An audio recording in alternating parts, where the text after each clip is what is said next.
Mana? Mana? Ano ka? Yeah!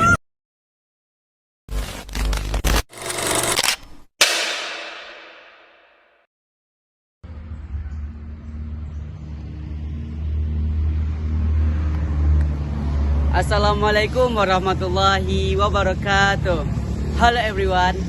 Seperti kata pepatah, kalau tak kenal maka tak sayang maka tak kenal. Baik, perkenalkan nama saya Febriza Wiranda. Saya berasal dari SMA 1 Ampe Nagari. Saya menduduki bangku kelas 10 fase E3.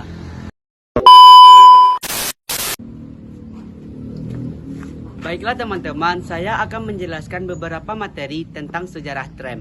Yang pertama yaitu bagaimanakah perkembangan tram pada masa pemerintahan Belanda hingga pada masa sekarang ini. Yang kedua, bagaimanakah kesinambungan tram sebagai moda transportasi pada masa dahulu hingga masa sekarang ini. Dan yang ketiga, adakah peristiwa pengulangan yang terkait dengan berhentinya tram sebagai salah satu moda transportasi umum. Apakah dari teman-teman tahu jawaban pertanyaan-pertanyaan saya tadi? Jika tidak ada, marilah simak video saya dan dengarkanlah penjelasannya.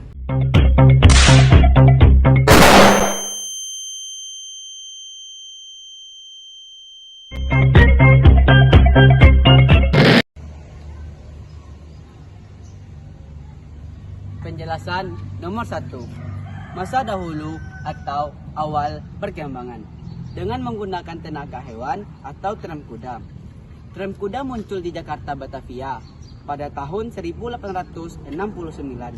Menggunakan tenaga kuda sebagai penggeraknya atau sebagai alat transportasi. 2. Tram uap. Tram uap beroperasi cukup lama, tapi menimbulkan polusi udara.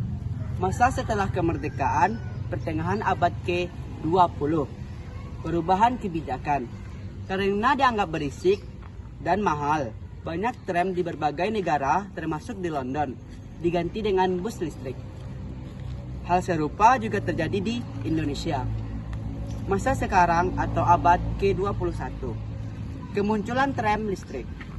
Tram listrik pertama kali beroperasi pada 10 April 1899, menandai kemajuan teknologi dalam sistem transportasi ini, serta menjadi pilihan moda transportasi di berbagai negara karena dianggap lebih ramah lingkungan. Peran tram dalam pembangunan kota.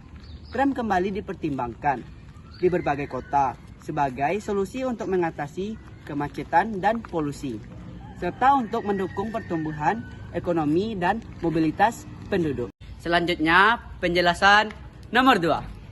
Kesinambungan tram dari masa ke masa ditandai dengan evolusi teknologi dari tenaga hewan menjadi tenaga uap dan kemudian menjadi tenaga listrik yang menggerakkan tram di modern di berbagai kota di dunia. Selanjutnya, penjelasan nomor 3.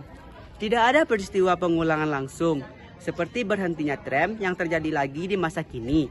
Namun, kita bisa melihat pola pengalihan dan adaptasi moda transportasi umum yang serupa dengan apa yang terjadi pada tram di daerah seperti Sitanang yang berada di wilayah dengan transportasi umum yang masih sangat terbatas. Nasib moda transportasi justru cenderung stagnan, memerlukan perbaikan dan pengembangan fasilitas agar dapat memenuhi kebutuhan masyarakat dibandingkan dengan kota-kota besar yang sudah memiliki sistem transportasi lebih maju. Nah, itulah penjelasan dari saya. Semoga melalui video saya ini bisa bermanfaat untuk kalian semua. Sekian dan terima kasih. Assalamualaikum warahmatullahi wabarakatuh.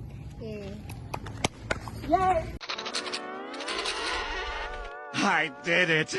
Mwah!